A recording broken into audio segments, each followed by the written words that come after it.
As I said, feel free to, there's some food at the back, there'll be some food served later, and please help yourself to the drinks at the back, thanks to Oaks and her team. So, good evening everyone, and thank you for attending our state election Meet the Candidates night. Can I start by acknowledging the traditional custodians on the land in which we meet today and pay my respects to elders past, present and emerging. They hold the memories, the traditions, the cultures and the hopes of Australia's First Peoples.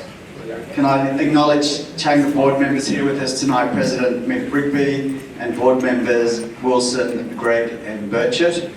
And I'd like to take this opportunity to recognise and thank the Toowoomba Chamber partners. Firstly, our foundation partner, University of Southern Queensland, our platinum partners, Burdock Properties, Bishop Advertising, FX Technologies Toowoomba, People First Bank, Hip Hop, Workwear and Safety, Little Pig Consulting, Regional Development Australia, Darling Downs and Southwest, Southern Cross Stereo, Tate Queensland and Darling Downs and Southwest, The Chronicle, and the Toowoomba and Surat Basin Enterprise.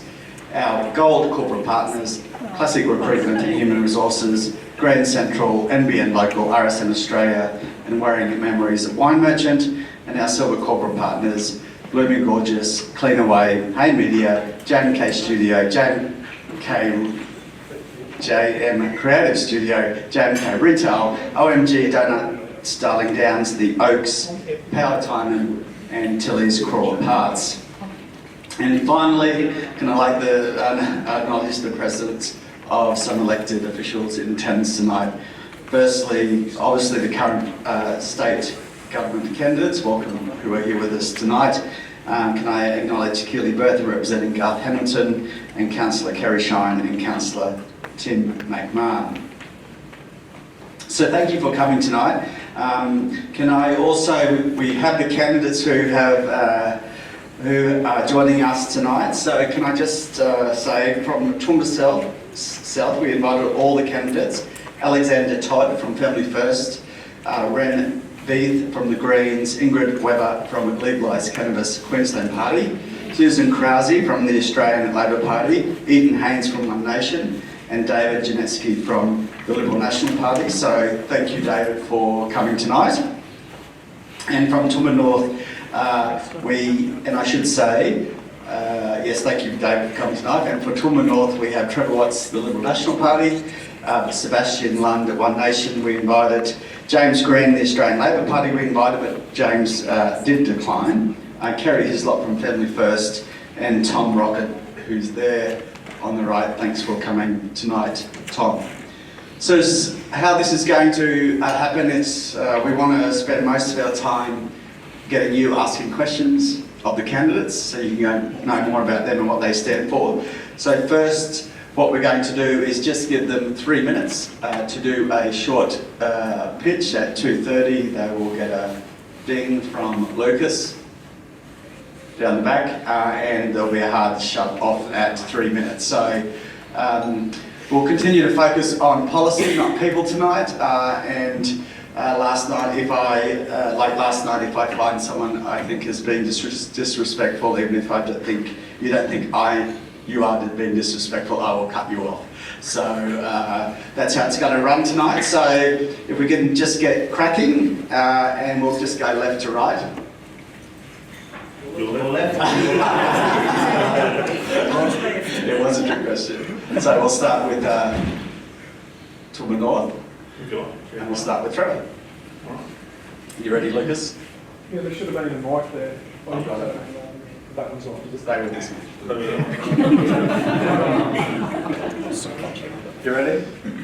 Okay, well, thanks very much everybody for being here, and thanks very much to the Chamber for putting this on. I'd like to acknowledge my colleagues who have put their names forward to be recognised. It's a shame there are not more here to discuss matters that are important to the business community in Toowoomba. But thank you. I myself come out of small business. I was in hospitality and pubs before I got into Parliament. And I guess one of the reasons I wanted to go to Parliament was because there was a lot of regulation, a lot of government legislation that I had to cope with, and it started to cost more and more money. That hasn't really changed for the pubs since then, but maybe one day we can make life a bit simpler for small business. But I filled in my BAS statements, I've sent off the superannuation checks, and I've sat there and wondered why at the end of the month all my cash flow's gone to a government department and there's not enough left for me. So I understand small business. I've obviously been the member here for some time, and I'd like to acknowledge Kerry, who was the member for a long time here before I got the role as well. And in my time in politics, I'd just like to run through a few things that happened. When we first got elected, you might remember we had the 2011 floods, and there was a lot of work to be done through the centre of town. 20 million bucks, the range that we had to be repaired, and that was repaired. And the escarpment and the seeding of that was done with as much local vegetation as we could. Everybody told me before I got into politics we'll never get the range crossing built. We secured that funding, we had a business case to start with, and then once the business case was done, I then went and fought along with Ian McFarlane and other people, and we got that funding in place, and the range crossing is built. It'll be good if we can get it fully open soon. Hopefully the people who built it will be able to get it working. Got a school out at Highfields, so we got a lot of things done in a period of time, and it was wonderful to be in government so that you could get the ear of ministers and get things delivered. And look, under the Labor government, we have also got some things that I worked hard to get. Out at Wilsonton, we worked hard to get a sports hall and a performing arts centre for the school. Same for Mount Lofty, and I worked with Grace to get those things in place. So I like to think that we've been doing all of those things. Going forward, as our community grows, we know that the road between Highfields, come out there in the morning, I'm happy to take volunteers, come out there in the morning with me, you'll see the amount of traffic trying to get down that road. It is now starting to be a productivity drain, and we need a solution for that road. We need an alternative access. Now the government put one forward. They spent nearly $3 million putting that program together. Apparently they spent nearly $400,000 on communication, we're just not sure how. And the community were outraged by what happened. Is that my 30 seconds? Yeah. That's your 3 minutes, mate. Oh, that's the 3 minutes. What happened to the 30-second warning? Well, okay. Well, so look, the reality is there's still quite a lot to be done. We've got some school safety issues, we've got some road issues, we've got some other things that need to be achieved. I would really love the opportunity to be the servant and representative of the people of Toowoomba North again, and that very much includes the CBD and the business community. Thank you very much. Thanks, Trevor. So make sure you get your questions written down. If you want to send them to Lucas, he'll manage them for us, if you like. So, and he'll manage the questions better than you did the time, Lucas. Now, ladies and gentlemen, thanks for being here. And for those of you who don't know me, I feel like I know many of you very well. But I'm going to give you 30 seconds of where I'm from. And for those of you who don't know me, but I'm a sixth generation boy from the Darling Downs. I grew up in a dairy farm, and I went to a little country school called Ackland. And I grew up in a very tightly knit, community-driven community. And it certainly shaped me, and the community service, my family weren't political, but they were out every night at show meetings or church councils or CWA or choir or whatever it might be. So I grew up in a family that was really driven towards public service. I went to boarding school here in Toowoomba, and I'm going to do a shout out tonight to my oldest mate who's come up to banging cornflutes for me all day today, Dwight down the back corner. We went to boarding school together. So thanks for coming up today, mate. When I'm not here. Because campaigning brings us together. And if I go back to first principles about why you actually run, I often think back to that upbringing that I had, and it frames the world for you. And after I finished school, I studied in Brisbane, I did economics and law, travelled abroad, lived in London for years, and my wife was an opera singer, so we lived over there and she sang around Europe, and then we decided to come home. And when we came home, it was to raise our family here, and that's 15 years ago now. And for me, I joined the Liberal National Party, the National Party originally, but the Liberal National Party when they merged, when I got home. And I was just happy to make a contribution because I thought Queensland could be run better, centre right, community driven, private sector solutions, good engagement, a role for government, but not an overpowerful role for government, working in conjunction with the community sector and the private sector to deliver a better life for Queenslanders. So I was involved in the party, but then I was encouraged to nominate and have a go. And when we were sitting back thinking about why we would run, ultimately it came back to my love for the Darling Downs, for our region, for our city. And I looked at it and I thought, let's give this a go. It's now 8 years ago.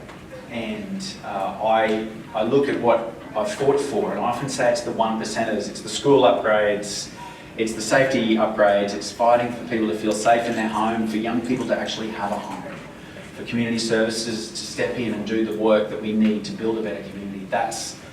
They are what drives me and what I've worked for so hard the last 8 years.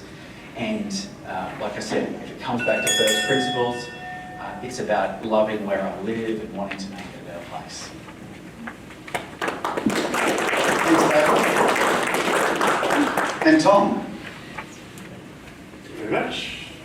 You might also stand under the beam tree. Couldn't do it. So my name's Tom Roker. I like to say I've been coming to Toowoomba since before it was cool, but it's always been pretty cold, not so much these days.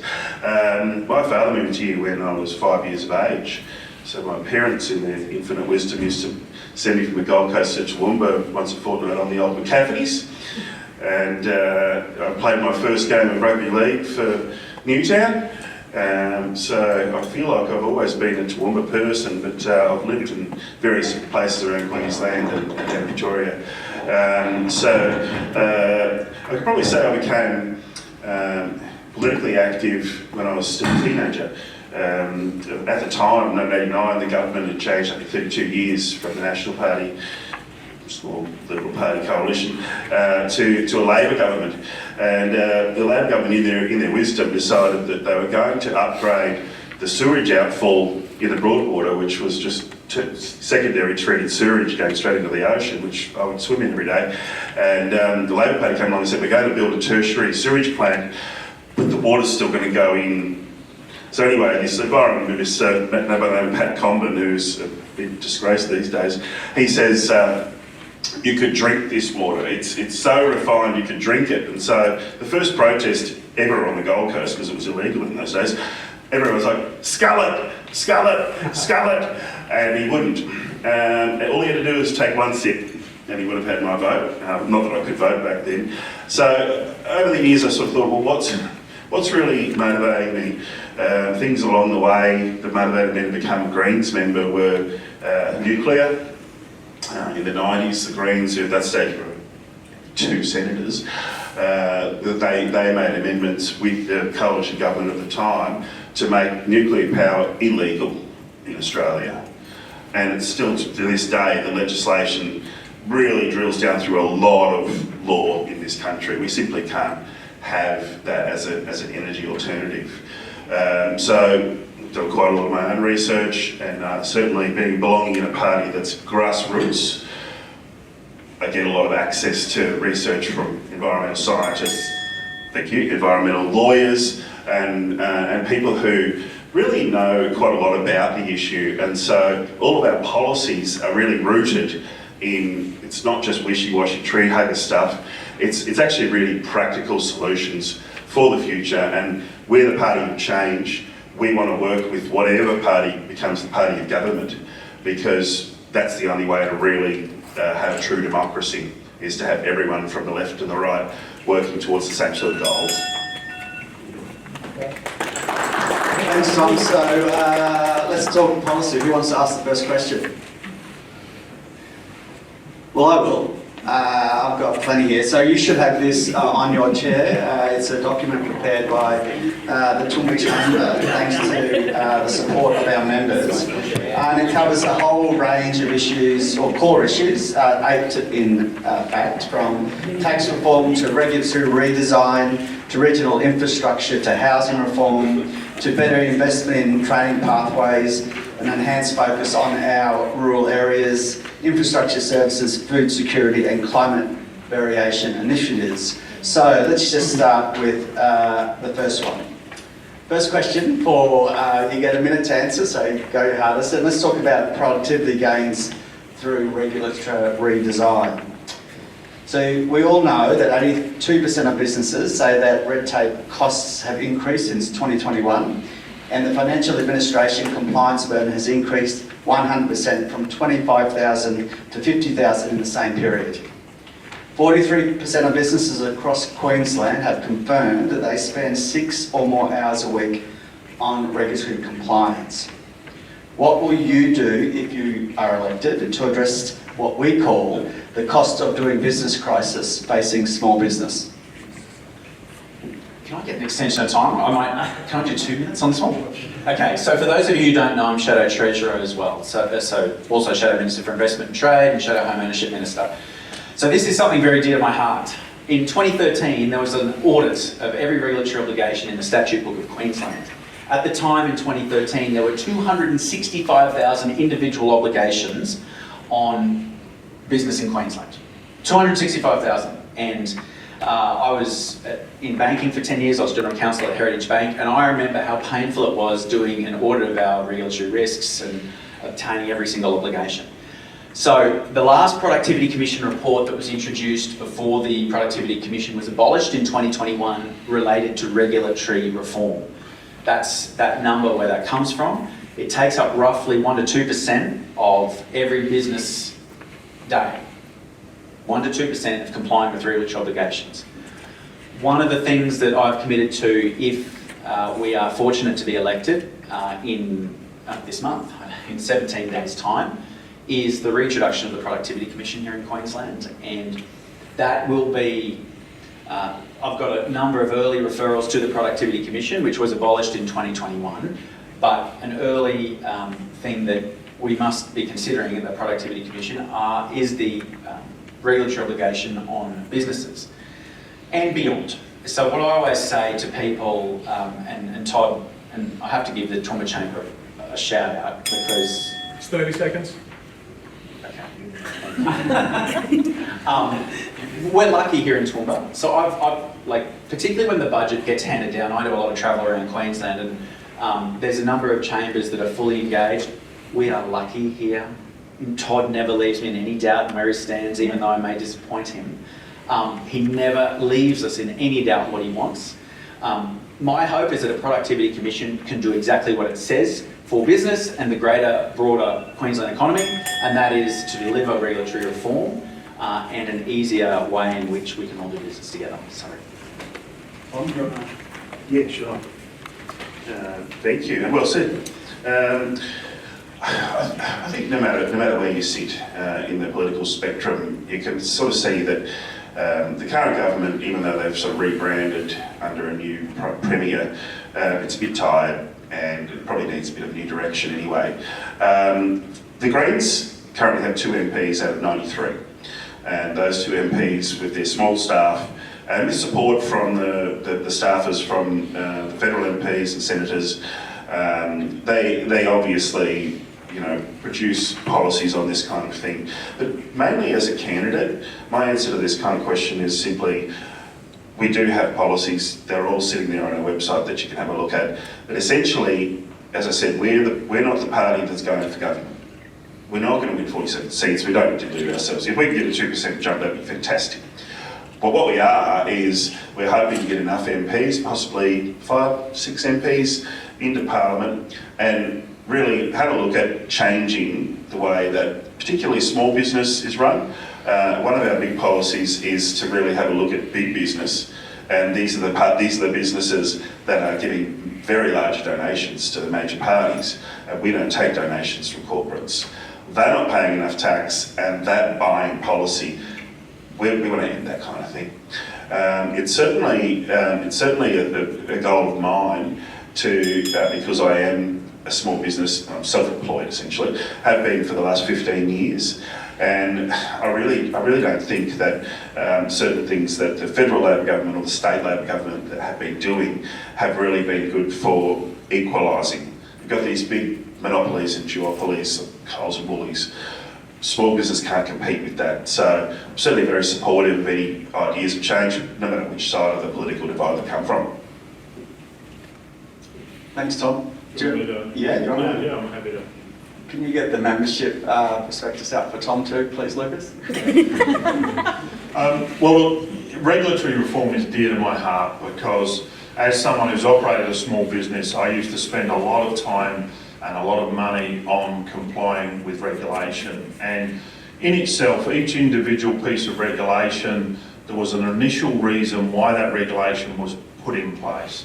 And then over time, it just becomes onerous and it becomes repetitive, and you find regulations that are in conflict with each other, and you're trying to cope and manage with all of the regulatory framework that the government's given you without anybody stepping back and taking a holistic view of what it is doing to the productivity and the lifestyle of small business owners, particularly entrepreneurial business owners who might only have either themselves or a couple of employees. And the framework that they're trying to operate under was designed for a corporation who has an HR department and an occupational place work and safety department and a compliance for this. And the reality is that that's often one person sitting there on after they've worked 5-6 days of the week in their retail store, and they're now sitting at home on the weekend after they've done their VAS statement, going, "What the hell does this question mean? Why am I doing this?" So look, for me, a lot of guidance from a productivity council, but I will always be passionate in trying to make sure that the compliance requirements of small business is appropriate to the size and the capacity of the business. Thanks, Trevor. We have a question here. Thomas, would you like a new question or follow-up question?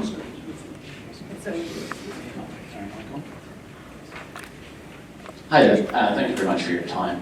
My question is more around structural issues around our democracy. I was looking to see each of your perspectives on reintroducing the Senate to Queensland's parliamentary system. We're one of the few states that doesn't have one, and it means that not all voices are heard, in particular because this particular seat is can be seen as a safe seat. It means that we're not always seen to be as heard because we don't always have that voice independent of where we are geolocated. Well, when our democracy was first formed here in Queensland, the structure was in place where there was an appointed upper house to look after the wishes of the people. That was abolished in 1922. By Labor. By Labor, and look, lots of people might find, but the reality was the People's House had been blocked a lot of times by the appointed people who were sitting in the other chamber, and it was a bit of a conspiracy, and it's an interesting story for you to go and read. The reality is, going forward, that I don't think any party is going to put up a plan where it says, I think it would be a really good idea to have more governance and more politicians, and then ask the people to vote for that. Now, we have a system of committees. But we know that the voting that will happen on the 26th, the legislation was changed in 18 minutes, late at night, in a hung parliament, with a deal done that would help both parties who were voting for it. And that was to bring back compulsory preferential voting against the advice of the EARC Commission, which was what came out of the Fitzgerald inquiry about how we should best run our democracy. That was changed in 18 minutes in a deal struck between the Katters and Labor. And that fundamentally shifted how we vote. So Queensland has got some problems because of the way it's structured. I think the best way to solve those is to make sure people understand how a democracy is working, are well educated and informed, and then participate in that. And that includes understanding how our committee structure works and what opportunities there are for voices to be heard, and the Parliament has to be conducted in such a way that it uses that committee structure effectively rather than railroading it, which is what we've seen recently. So, Trevor, I'm curious. Yeah. Do you think business would be better served by reinstating the Senate, or not better served by reinstating the Senate? I guess it would really depend on how, the fine detail of how that was going to be structured, how's it going to be run, who's going to be elected, where are they going to come from, what are the terms and conditions. So there's a lot of questions in there. The idea of taking a simplistic view and everybody agreeing what is the model we're looking at is complex. The committee system can work. It needs to be respected by the incumbent government. It needs to be well educated and well informed to the people of Queensland, so that when a piece of legislation is put on the table by a minister, it goes through the committee process, it is well scrutinised, it has lots of submissions, people know that it's there, those submissions are then used and fed back into the drafting of that legislation. It's appropriately amended, and then it can come in for its following readings. And that's pretty much what a Senate does. The difference is that at a federal level, the Senate has veto. Our committee system doesn't have veto. That's really the main focus of the difference. Thanks, Trevor. Damien? Hi guys, Damien Bell. Can I get a Tom? Oh, Tom. Sorry, Tom. Go for it. Wouldn't want to drive you. So the very best form, we're talking about voting electoral reform, and the more recent electoral reforms that happened at federal level, again, was an LNP Greens, is when Malcolm Turnbull had the double dissolution. And the voting reforms were, it's boring, I won't go into it, but it basically made the Senate voting for everybody fairer. Because the micro parties couldn't all sort of gang up and do their preference deals in dodgy ways. Anyway, and whether you agree with it or not, it is a better deal. The Greens actually lost a Senate seat after that reform, but have gained several seats. So for me, multi-member proportionate systems are the most. It's called the Hari-Clark system. It's in Tasmania. It's in the ACT. So let's say if we had that system in Toowoomba and the Groom electorate for the state. There's Toowoomba North, South, and say Condamine. And we had 3 MPs still, but everybody in that whole larger area were all voting on the same ticket. But except you'd have your boards and whatever.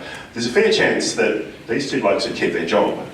And maybe someone like me would be the 3rd one, or like Susie, or potentially ALP, but instead we sort of got these, very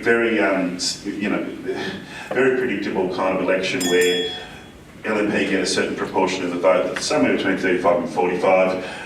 Labor does the same, and quite often there's a hung parliament, and if there's a hung parliament, that's the only real way we can have a bit of participative democracy, where essentially any party can join with the government to pass legislation. But if one party has 47 votes or more in that parliament, forget about it. Thanks, Tom. Damien? Hi guys. Firstly, thank you for coming out. It's very much appreciated and notable for those who aren't here, which is really a genuine surprise to me. So the question I have is sort of 2-part. One is, what does that say about the candidates and their considerations for the business community? Second part is, what do you think the business community can see, or as a tangible outcome, around a youth crime sort of change of a way? We see it manifesting in things like insurance premiums and these sorts of things that are inhibiting business. What can we expect to see that's going to be a difference come November, December?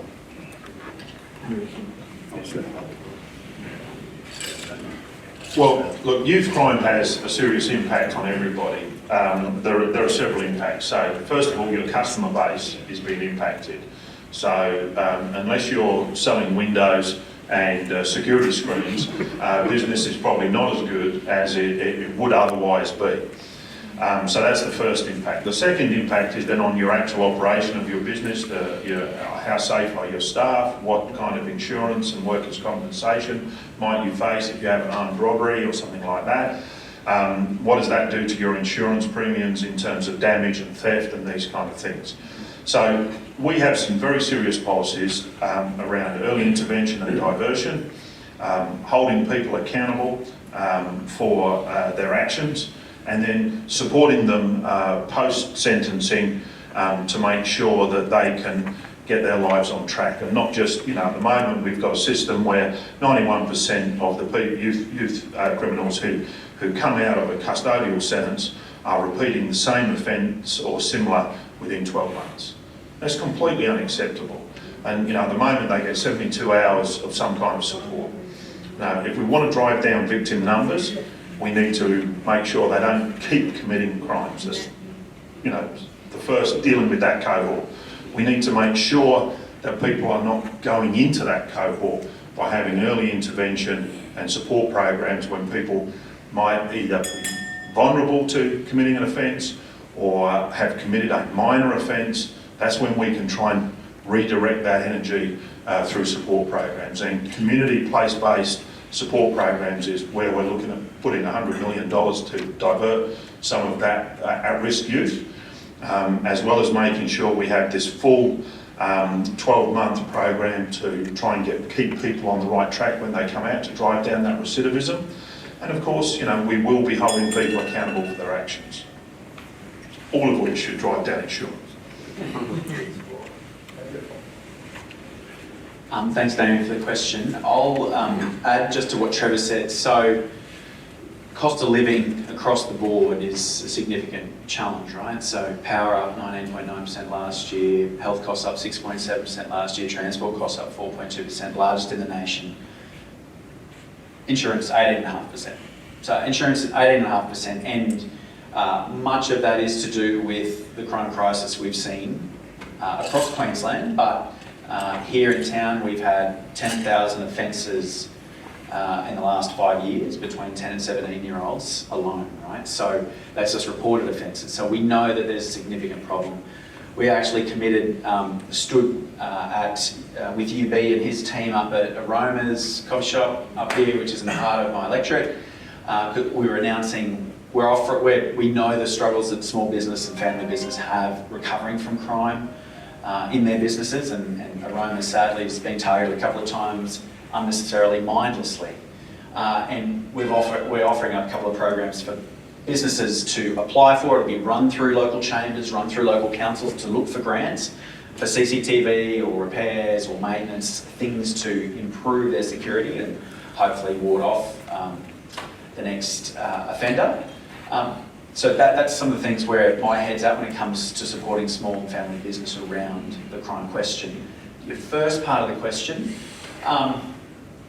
it's like I said, campaigning. I don't. Can I have 30 more seconds? That is 30 seconds. It's not easy campaigning, and I'm sure many of the candidates are busy. What's really exciting about campaigning, and Kerry's here, as Trev mentioned, where are Kerry? I can't see Kerry. He's just away. Okay, sorry. Sorry, Kerry. But Tim's up the back here, and Susie's sort of election. It's actually, I love being a candidate again. Tonight I'm merely the Liberal National candidate for Toowoomba South. And I actually love that hand-to-hand, like getting to see people again up close, because often in out of cycle campaigning, you often get just caught, you talk to Tom or you're talking to the TVs or whatever. It's actually, and I think any of us who've run will say the best thing that can ever happen is the campaign, because you're door to door and meeting people, and I'll be quiet. Tom, do you want to have a crack? We've got a lineup of questions, so... Yeah, sure. I'm not going to take the whole time. A lot was going through my head, because I think it's a really complex issue, and just this question alone. And you weren't exactly talking about crime, but it is the topic that everybody's... I'm probably sure that we're going to get some more questions about it. So I'll leave what was said about it, because it's certainly very concerning for all of us. But for me, cost of living is the number one thing.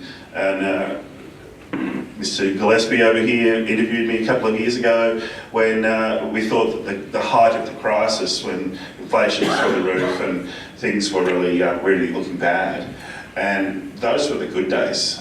right? Now people, and I saw a guy, he's a landscaper, and he's driving his, quite expensive ute and his trailer up to Loves and Fishes in Newtown. And I thought, is he just doing a U-turn? Is he just, it's quite a large vehicle and he can't turn around Hill Street there. But no, he was getting out to get his $60 hand pump.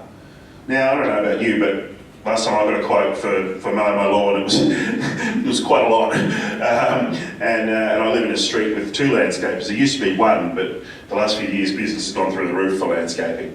And he's not short of a coin, but on a 1-income family with 3 kids, he can't afford it. He has to fill up his fridge and his cupboard with food that's going out of date.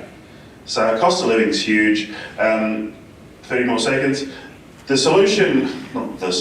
the solution is we've got this duopoly in supermarkets, and they don't just control the prices of things, and there is an ACCC, and this is a bit of a federal thing, but I think we really need to look at, just make the whole, level the playing field, and make it fairer for everybody, because that's what will bring prices down to what they need to be and solve the problem. Thanks, Tom. We've got 3 questions. Susie? Excellent. I couldn't get up there. Been out on the job campaigning today. Thank you very much for coming, and I do agree campaigning is quite exciting because we're all here to serve our community and we want the best for Groom. And as you know, I'm a strong advocate for rural, regional and remote health. And my question once again to all 3 of you is, will you commit to ensuring that the Toowoomba region receives the necessary funding and support for a single-site, world-class tertiary hospital at Bailey Henderson, considering the growing healthcare needs of our community? I know you have committed $590 million to healthcare in recent times, in recent part of the campaign. Will that come to the regions? And why has our region continued to miss out on what it actually deserves, particularly when the Sunny Coast has 701 beds? I know that patients are currently driving down to Brisbane for ophthalmology services. My next and final question is, when that hospital is being built, it is vital that local suppliers, including things like Wagner's with their eco-friendly green cement, have the opportunity to provide for those hospitals. And we would really like you to. And so would you optimise those opportunities for our local people? Who would like to... Who goes to the health portfolio? You go first. Okay, we'll mix it up. We've got 2 MPs that can be divided portfolios between. Okay, so thanks for the question, Susie. And I think as a local issue, it's been an issue for quite a long time. And just by the current plan of expanding the Bailey Henderson site, the population's growing far too quickly, and the complex needs of the population have already outgrown what the plan is. So of course, the Greens have a comprehensive health policy, mental and dental into Medicare. That again might be a federal issue, but I find with these kinds of things that where does the funding come from? Does it come from Canberra? Does it come from Brisbane? It certainly doesn't get to here. And if it needs to come directly from Canberra, then ça la vie. And mental health, I mean, that goes into crime. You've got people who've suffered trauma, come from poverty, they're going to turn to crime. And just because they get a slap on the wrist from the magistrate, it's not going to stop them from going back there. Mental health's very, very, very important. I've been recently volunteering for the co-design of the Toowoomba Mental Health Hub, and had a terrific workshop and watching the results of all of the organisations in Toowoomba coming together on that, and I'm really looking forward to the future of what that is. And it's great that is there, but it's probably pretty too late. I mean, everyone in the room could tell you what needs to happen in mental health space in Toowoomba. Especially we've got refugees, we've got farmers who are killing themselves and their families who have to deal with that later. A lot of people with a lot of trauma, and then all of the other problems that we've got. So certainly delivering on health, and we'll even put a tram between the 2 hospitals and it'll be free. And all the public transport will be free because Stephen Miles took the Greens policy of free public transport and put a 50-cent price tag on it. Thanks, Tom. Trevor? Thank you. Well, look, for me, we're a provincial capital and we should have a health service that is independent, and we should have level 6 services in many services that's not available. So for those that are unfamiliar, the level of complexity in various areas, whether it be stroke or heart attack or whatever, they sort of rank them from 1, 2, 3, 4, 5, 6 being, world class, top of the line. That's what we should have, and we should have multiples of that level available in our community, so the people who we service and look after from further west don't have to go to Brisbane. That's the aspiration, that's what we need to do. We need to build a facility that can do that. That's a long-term plan. The original proposal for the hospital was a bit over $2 billion. The money that's being spent now is a lot less than that, and quite frankly, we're going to need more. And unfortunately, my shadow treasurer over there is going to have the sad task of trying to work out where all the billions and billions and billions of dollars that Labor has wasted have been spent. Because when they waste the dollar, it's your dollar, and it means we can't deliver the services that we deserve, that being health. So one of the things we need in our region is better quality health. The only way we're going to do that is by long-term structural investment, making sure we have those high-level services available. So it's a long-term aspiration and target that I will continuously work towards. So before you grab this, the follow-on question, just to ask the question is, will you fund it and bring that forward for Toowoomba? We all know that health is the biggest employer. Yeah. And our members have been very clear that one hospital location is the preferred for the safety of patients. So back to the original question, will it be a priority funding matter for you if you win government, David? Okay, Trevor touched on it, right? But Susie, and we've discussed this too. The original hospital we were promised was north of $2 billion. And what's happened over the time, it's been sliced, and we're now looking at a hospital project that is not what was promised to us. And my fear with all of it, and I don't have the insight necessary, and Susan, you will understand far better than me, and those involved in the construction in the room, how far it's gone. I've seen the health minister up here a number of times, at least once, cutting a big ribbon. Could be a cut again last week, yeah. So I think Yvette Darth, it was reported by Tom perhaps, that, oh no, she's not health minister anymore, but we've had health ministers cutting ribbons here, and I'm not sure how much of the earthworks has been done, how much is, because I do have a view that Toowoomba has been shortchanged by this state government in that hospital. I really do, because it's not what we were promised originally, and like my task, in the state budget, the state roughly gets about $90 billion to spend every year. A third's gone on hospitals before we start anything else in the state of Queensland. So as a potential treasurer, I know very well how productively we need to spend the health dollar, not just on this hospital. The state government has started hospital projects across the state, many of which are all at the same time. So there's a lot of projects to deliver, and yeah, my view is our region's been shortchanged with the hospital we now have compared to what we were promised.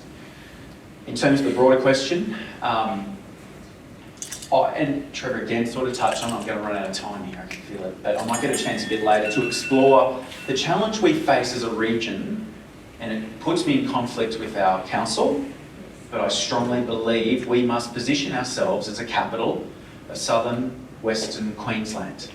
And because one of the struggles we have is on that issue, but I reckon I might get another chance to talk a bit later. Thanks, David. We have John, if you don't mind, can I just answer the second part of the question? I think I just didn't get a chance. that we are the capital of Darling Downs. Your question about the how do you fund it? Yep. It's a very short answer. By taxing billionaires. There are large corporations that don't pay their fair share of tax.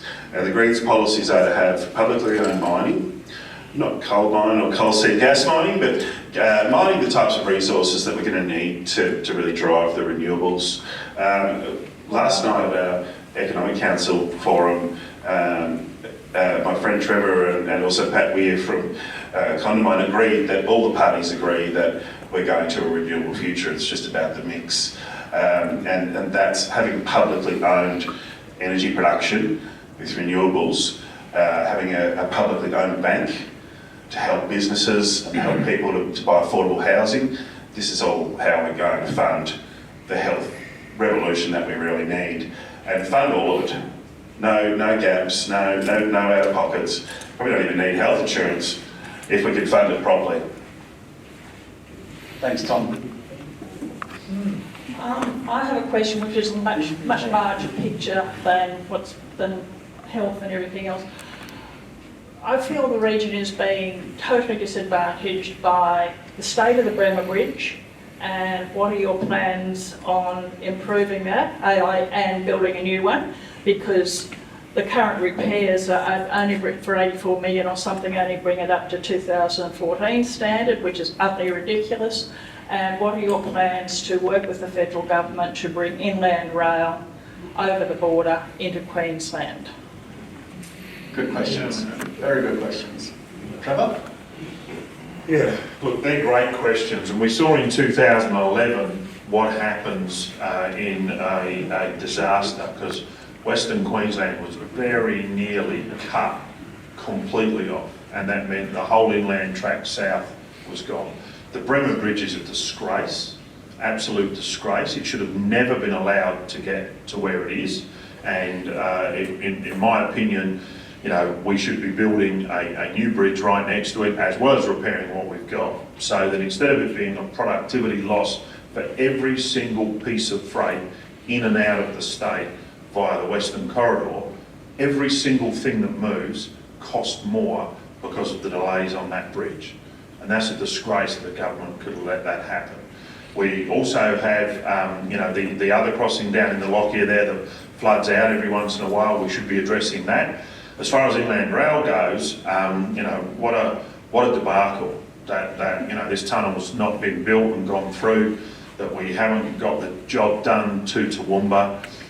You know, you can lay the blame in lots of directions, and I'm happy to go into that, but just not in 3 minutes. The simple facts are that the transport network is a productivity gain for every single business. Everything that moves, every individual, every business, if we have decent infrastructure for transport of goods, whether it be rail or road, it lowers the cost to everybody, for export, for import, for distribution.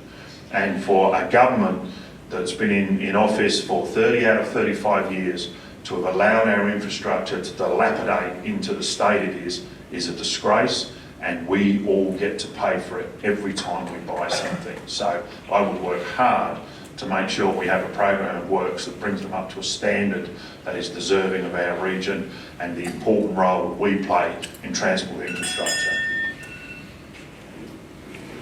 Thanks, Trevor. I think that's a resounding yes, upgrade, and yes, advocate for inland rail. What's the Greens view, Tom? Thank you very much. And well said, Trevor. Couldn't agree more on all of that. I remember first hearing about the inland rail and thinking, gee, that'd be just terrific. As long as they stick a passenger train on there too. A couple of years ago, I was talking to an elderly relative of mine. She's in her 80s in a nursing home. And I said, where did you go to school, Maureen? She said, I went to school in Brisbane. I said, oh, how did you get from Kabala to Brisbane? She said, oh, we got the train. You know, and this is 65 years ago. And it's the same train. And you'd argue that the roads are probably better then, especially in that area. I mean, that's definitely a common complaint, that if you're not in the inner city of Toowoomba, then the roads are just terrible, because of course they share the roads with a lot of heavy vehicles, and you know, it's a big issue. There's a thing called pork barrelling, and I don't think Toowoomba. I don't know what the opposite of pork barrelling is, but I think Toowoomba's the victim of it, because you know, it's a pretty safe LNP area, and therefore Labor government's not going to spend extra money here to try and win votes. They're not here. And I'm dead against that kind of thing. The Greens couldn't even do it if we wanted to. But really, there's a big debt owed to this region in infrastructure because it's been ignored for way too long. It's Australia's fastest growing city and the fastest growing region. During COVID, Bacchus Marsh was actually the fastest growing area, but Bacchus Marsh is just outside the lockdown zone for COVID, so believe me, the population of Bacchus Marsh has gone down considerably. And we're just simply not getting any of the infrastructure or any of the priorities for this area. And my party will continue to fight for everyone, for all Queenslanders. And personally, absolutely, let's invest in, and the way we pay for it, publicly owned renewable energy. Thanks, Tom. Matt Norton here. I was actually going to revert back to the crime question as a follow-on. David, you mentioned 5-year data. I noticed at the start of this year, the Chronicle reported that youth crime in Darling Downs was actually down in 2023. So I'm wondering, what is the Darling Downs Police, Social Services, that group, doing that the rest of the state or the country isn't, and how are you going to promote that? Thanks, Matt. Yeah, so what 2022 was a pretty dire year, really in that period of time, and then into early 2023 with Robert Brown's death on the main street. And what we've seen since that time was co-responder models kick in. You've seen a lot more activity from social services sector into it.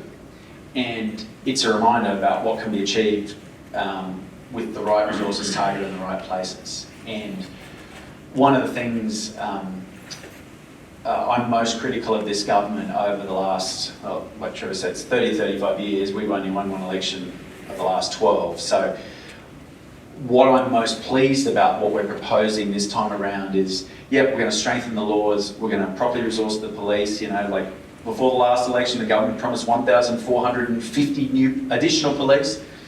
We're 1,147 behind on that promise, right? We had 600 police just walk away from the police last year. So we know there's a cultural challenge that we need to back in our police to get them to stay. But the promising thing for me is some of the programs that we're talking about into the community, and I might even let Trev, when he makes a contribution, as to the one he was talking about with Laura Gerber, our Shadow Youth Justice Minister. Was that last week? Last week. We're looking at a whole range of different projects and programs to support foster care. Anybody who's observed me in politics hopefully would have noticed that I spend a lot of time talking about child safety and foster care and residential care. The number of kids in residential care in our region has tripled. In the last 10 years, there's 444 kids. The average cost per child for resi care is $445,000.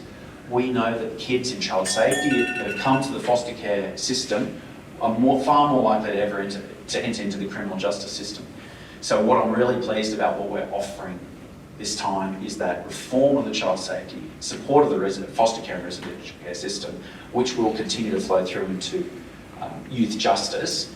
And I might hand over to Trev, he might have a bit more to say about some of the youth justice programs. But we know if we target the resources in the right area and at the right times, we can see a real difference. Yeah, look, to see the numbers go down is pleasing.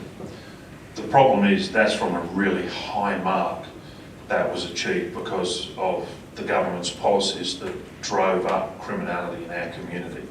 So you have to take a longer view and say, well, what's happened over a 10-year period? And what's happened over a 10-year period is children have been incarcerated in watch houses, no daylight, no ability to exercise, no educational program, just a disaster. And then they wonder why recidivism goes up when they get out. They've had no support, no structure. So as I was saying before, you know, there's three things that need to happen. It's the early intervention and diversion, and we've got, you know, $100 million going into that to try and make sure we can catch people early and put some wraparound services in place, put some supports in place and divert the direction of their life before it starts creating victims in our community. The second part is to make sure that the judiciary, they operate from a thing called the bench book, and the bench book will direct the judiciary as to what the appropriate sentencing could be. And we want to empower the judiciary to use their discretion in a court, not control them. And that doesn't mean that they have to apply the penalties that we've put. It means that there will be a guide for them to be able to apply the appropriate ones in the appropriate circumstances that meet community standards. And then, as I said before, the last part is making sure there is a support structure in place for someone who has done the wrong thing, paid the allotted penalty by being incarcerated, and now is trying to rebuild their life, rather than just putting them straight back in the circumstances that drove them into that life of crime before that. So those are the things that need to be done, and we need to make sure the police and the judiciary are well resourced to be able to cope with that, along with child services, child safety, and every other agency that impacts on a Queenslander's life as they're making choices that may lead them in a direction that creates more victims in our society. Thanks, Trevor. Tom, and I think we've got time for a couple more questions after Tom. Thank you very much, Todd. Thanks, Matt. That was a great question. And I don't mean it just because perhaps my narrative might be a little bit different and that suits my narrative to say that youth crime's gone down, because as Trevor says, it's coming from a high point. I think one of the things, when you're looking at crime statistics, they don't include crimes, they include convictions. So if we're looking at all of the crimes, the unsolved crimes, police don't have any time to get around to all of them. They're really just trying to catch the bad guys. So in my street in Newtown, it's Newtown near the Gowrie Road Hotel, parallel to Bridge Street, and it's a cul-de-sac, which is French for bottom of the bag. Cool? Bottom of the bag. That's a little joke. Now, a few years ago, 4 years ago, 3.5 years ago, I got robbed. Now, I was at home with my partner at the time, no kids, and just for the night, and neither of us could sleep very well. We just felt like something was wrong.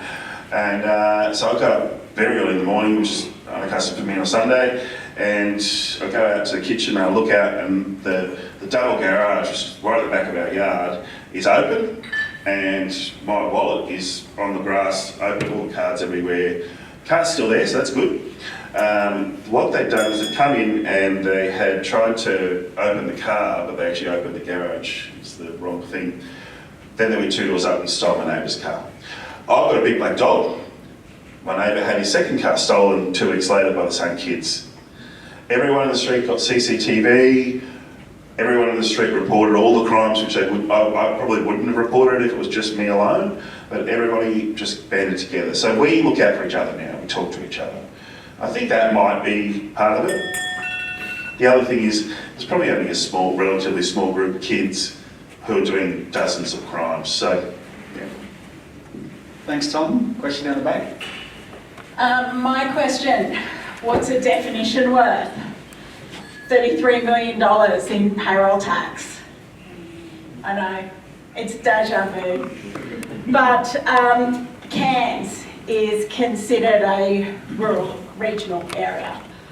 Why is Toowoomba not considered a regional area? And what is your commitment to reviewing that for us? Thanks, Miff.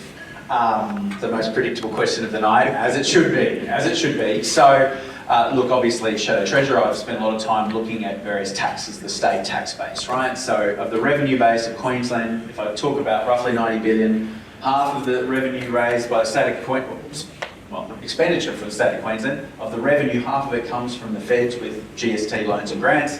The other half is from all those state taxes that small and family business and medium-sized business would love to hate, right? So it's payroll tax, That makes up about $6 or $7 billion, so you're not going to get any announcements on payroll tax from me tonight, I'm afraid. Let me make a couple of observations though. So the taxes that I've committed to, committed to making general practitioners not pay payroll tax. We've called it patients tax, but it would drive up the cost to see the doctor, drive down bulk billing, and drive up presentations to emergency departments around Queensland. Looks like the government's copied that today, so hopefully that will continue to put downward pressure on the cost of seeing a doctor. I've also announced, I think, the most significant abolition of a tax in Queensland since death duties in 1977, when we said we would not force first home buyers to pay stamp duty on new homes. Now, I see a couple of young people in the room. Median house price in Toowoomba is about $600K. We've got a very low home ownership rate here in Toowoomba, where only 58% people own their own home in Toowoomba South in my electorate. Statewide at 63%, that makes us the lowest home ownership state in the country. So we're wanting to encourage young people, if you want to own your own home, we're going to try and give you a chance to get it. So that's where I've been focused on. Payroll tax myth, you know, the first thing, it's going to give me my chance to, I see, is Tim still here? It's going to give me a chance to raise my argument again. So, for those of you who don't know, regional payroll tax, we do not get the discount in our region, in Toowoomba. So anybody paying payroll tax in our region is not considered a regional payroll tax discount applicant. Look, one of the big problems we've got, again, is that our council, I just can't, on a whole range of issues, I do believe one of the challenges we face is, while our council considers us to be part of the southeast corner, which means that we are about 11th in line in a very long list of other bigger, larger councils, and you can be for the Olympics through to payroll tax, it's very difficult for us to mount the argument that we're regional. And rest assured, if I ended up being the treasurer, I would certainly be pushing for Toowoomba to be a regional capital. That's why everyone comes here. I grew up on the land. Anybody who's got a connection to the land, Oakey was the big smoke for me when I was a kid, but we'd go to, you go to the bank and your GP, and people come here for education, to do business.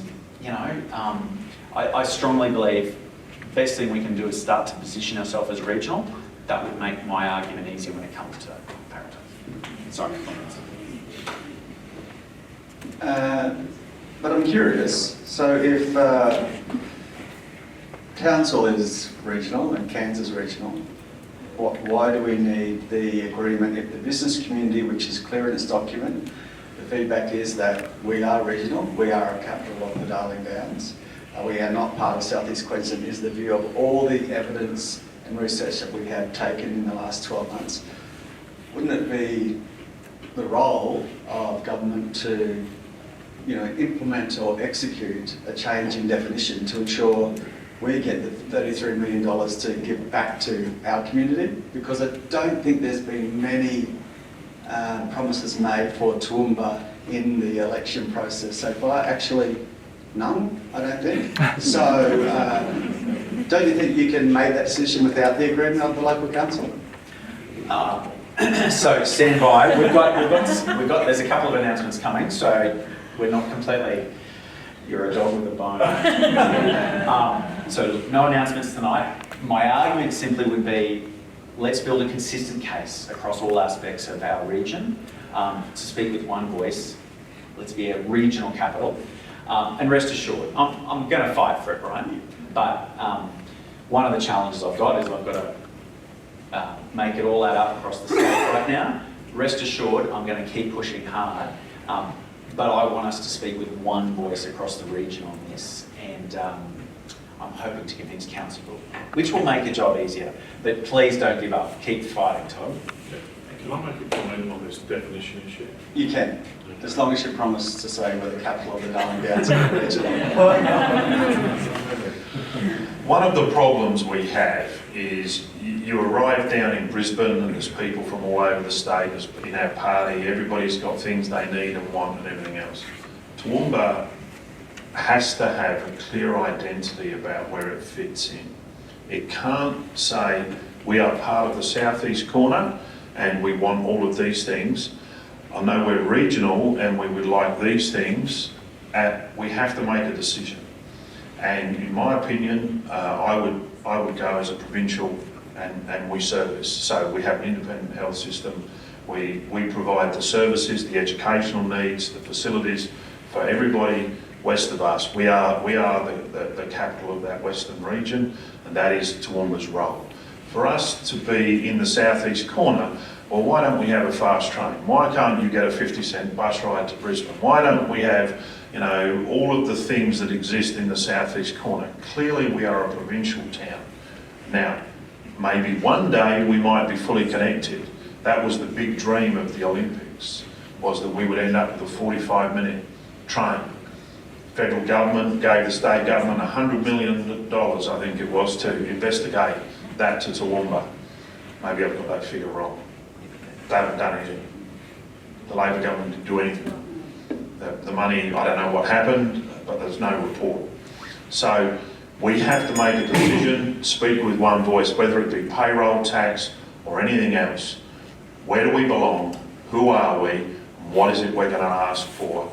And from what basis? And for me, that is as a provincial city, that is the hub of Western Queensland, southwestern Queensland.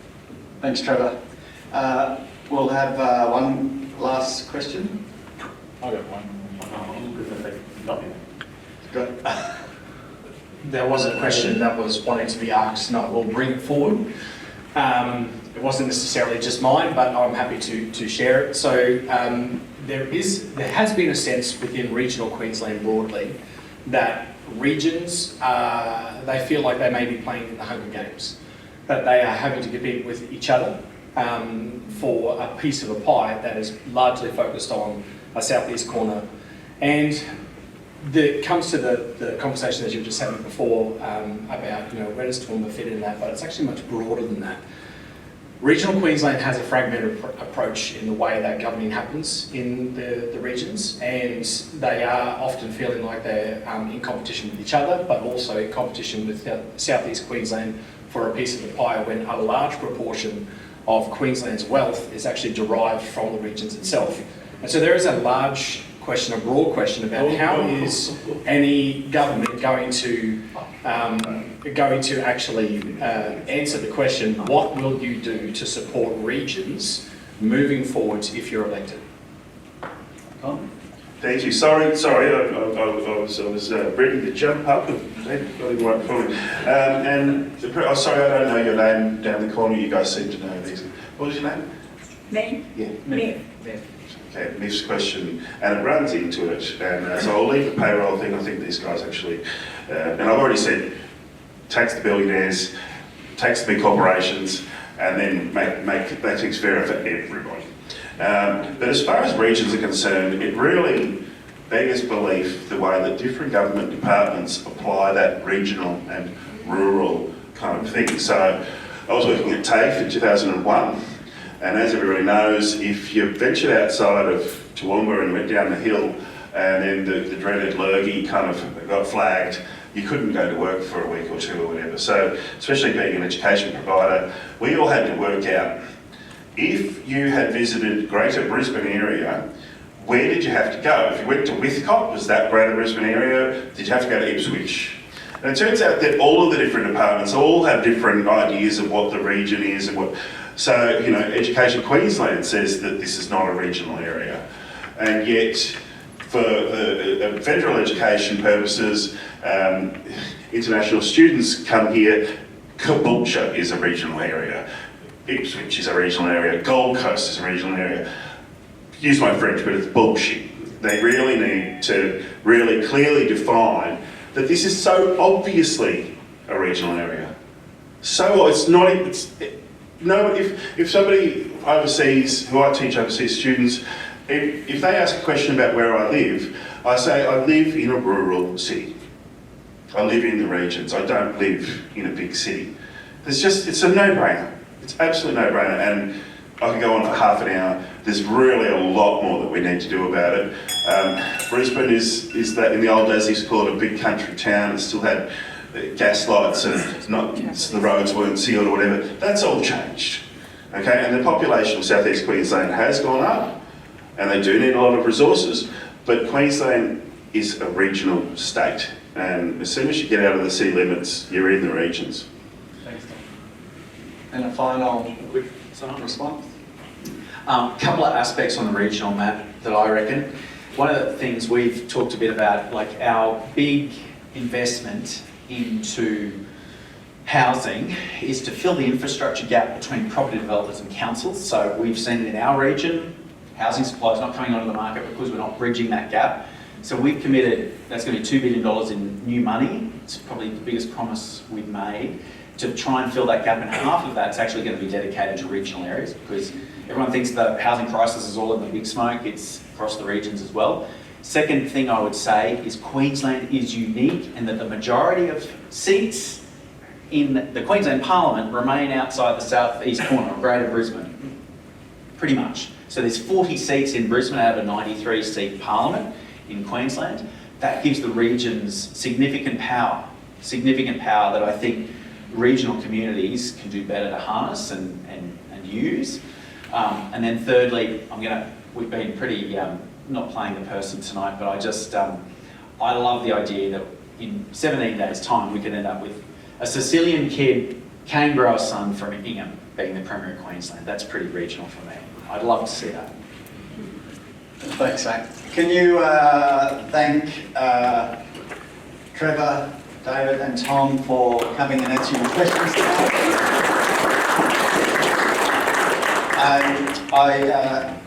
No doubt the document in front of you, you'll hear me in the chamber banging on about it for many months to come, years probably. And just to remind the candidates of the priorities, that is to apply the payroll discount to the Toowoomba local government area. So yes, David, I will be like a dog with a bone. Thank you for announcing the Regional Infrastructure Fund, which was one of our core matters to get better infrastructure provision to our region, so we'll fight hard for that. We'd love to see increased investment in the rural areas, whether that be infrastructure, food security and climate variations initiatives. There are so many farmers doing so many great things with their own money, while other investment is happening in the cities. And we are the food bowl, so food security is going to be critical to our future. And if we can fix some bridges and the like, we might be able to export our goods and make some more cash to deliver back to our communities. We look forward to an implementation of a red tape task force or having an entity to really investigate how state government can create efficiencies, productivity commissions. So thank you, another one of our wish lists. All these things will help, which we call stopping the cost of doing business crisis in this state. We are after one campus tertiary hospital at Bailey Henderson. Let's get what we requested or what was promised. We need housing reform, and let's at first address the core issue of housing supply. And we thank you for agreeing to enacting our stamp duty concessions of a higher percentage. And of course, we want continued reform and investment in training pathways. We want training in future-proofing the region, not training in things that will have no benefit as we see them in 5 to 10 years' time. So thanks again. There's the summary of our needs, and we look forward to advocating hard for those in the next few weeks and in the next few years. So thank you very much. Can you give them a round of applause, please? And just to wrap up, because I'm sure you would, there's some food down the back, and you'd love to have a chat to the people, the candidates that are with us tonight. Just a couple of events. We've got the Chats and Cheers for those people under 35 on the 11th of October at Bone Island Brewery. We've got our expression of interest out right now for the Business at Dusk, our networking event, number one networking event. We had 330, the last one last week. So please put the expression of interest into that. And then on the 6th of November, we're supporting the state with their Toowoomba Careers and Skills Expo. So a couple of core things. And If you haven't already bought your ticket, there is about, last time I looked, about 40 tickets left for the Little Pig Consulting Business Excellence Award being held on the 19th of October. This is our premier event to celebrate our resilient, innovative and thriving business community. I hope all the candidates will be there for the night, and if you haven't secured your ticket, we urge you to get one tonight or tomorrow sometime. As I said, there's approximately 40 left for sale and will be sold out. So that is it for tonight. Please stay and talk to the candidates. Thank you for turning up tonight, and we look forward to seeing you at our next event.